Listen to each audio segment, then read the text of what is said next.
Hi guys. I know that I don't know if you can see me. I'm not on the video because I couldn't figure out how to do both the whiteboard and me, and I wanted to give you some lessons while we are in this blustery blizzard. We missed the class today, but as you know, Wednesday's assignment is still due today. And then, of course, Monday's assignment is still going to be due Monday. And just for reference, that's chapter 9. You're supposed to read chapter 9 and page 231, the practice, but we'll talk about that later. But I would like to give you some instructions so that it all is not lost. And I am assigning one more assignment for Monday to make sure that we have enough grammar practice. Okay, first and foremost, our vocab. Let's talk about this. I'm a little angry with the weather, and so you're going to get some negative adjectives. Now, as you know, I usually want to do nouns or verbs because I find them most active and most beneficial in a sentence, and far too many adjectives are used in today's writing. However, sometimes adjectives are important. So, let's talk about that first one, egregious. And yes, I did check the spelling on all of these. Egregious. Egregious means really, really bad. Okay. Not necessarily evil, just really bad. So if so going to the grocery store last night, the lines were egregiously long. My grade was egregiously bad in, I don't know, astrophysics, because mine would be egregiously bad. So really, really bad. You can't say, yeah, that show was egregious, because TV shows probably aren't super, super, super, super bad unless maybe someone, I don't know, just turns the screen black and doesn't come back on. Now, nefarious. You will sometimes hear this as nefarious. Some people say nefarious. The accepted English or American English pronunciation is nefarious, though nefarious is not wrong, and that is bad with an evil connotation. Okay, so a lot of times you'll hear about their intent, their motive. What were their motives nefarious? So say you're online, you're discussing something on social media, it gets heated, it's negative. You can either surmise that they meant it nefariously or they did not mean it nefariously. You can't use nefarious to say like, yeah, my dog's being nefarious today. Nefarious absolutely suggest intent and evil. We're talking like fascist dictators are nefarious. The AIDS epidemic is nefarious. Organized crime is nefarious. So make sure that you don't overuse the word nefarious, because it really does mean substantial evil intent. Okay? Now let's talk about grammar. Okay, after she ate. Is that a sentence?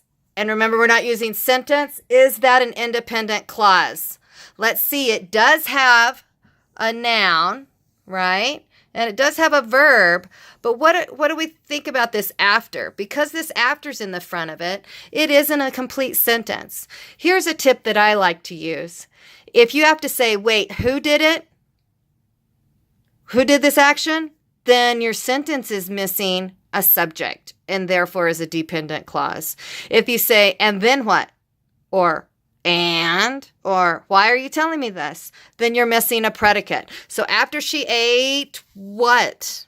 What went on? So we know we're missing a predicate. So that is a dependent clause. Okay, let's look at the next one. She went to bed. It's got a subject, right? And a predicate. I guess I should underline that. She went. That's a verb. This whole thing is the predicate. She went to bed. Am I asking who did it? No. She. Wait, what happened? Went to bed. So I'm not asking either of those two questions. Both those questions are answered, so we have an independent clause. This one we still have to ask, what happened? Yo, what happened? But then the second one, all of our questions are answered. Now, the reason I tell you this is when you so as you can see, we could put these two together, can't we? To make a thought. After she eats, she can go to bed. So when we put a dependent clause and an independent clause together, it matters the order, okay? So let's see dependent clause before the independent clause. After she ate, she went to bed. After she ate, she went to bed. So here we have the dependent clause, right? And here we have the independent clause. So anytime the dependent clause comes first, we need a comma.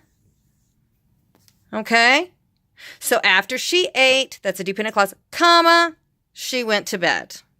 Now, if it's independent clause before the dependent clause, she went to bed after she ate. Here is the independent clause, she went to bed, right? That could be a sentence on its own. And then this is the dependent clause, right? After she ate.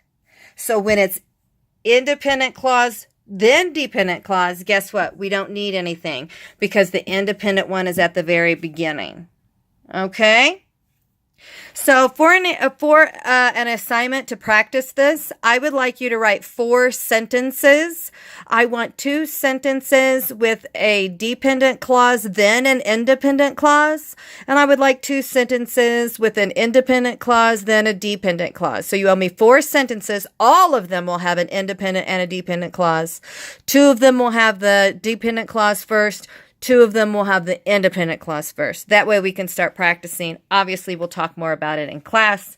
And then last but not least, please discover your amazing textbook and what it has to say about some public genres. If you want, you can explore other public genres besides the opinion pieces, the editorials, and the advertisements, because those are all going to be open for you. And again, I apologize. I gave my book to a student before checking to see if I have the link to it, and I do not. So we will, I will explain the chapter 9 on Monday, but surely you should be able to get through the practice on 231. If you are not, as always, I'm available. Phone, text, email, Facebook, FaceTime, WebEx. I'm pretty easy to get a hold of. So, new words, new concepts, homework. Stay safe. I'll see you Monday.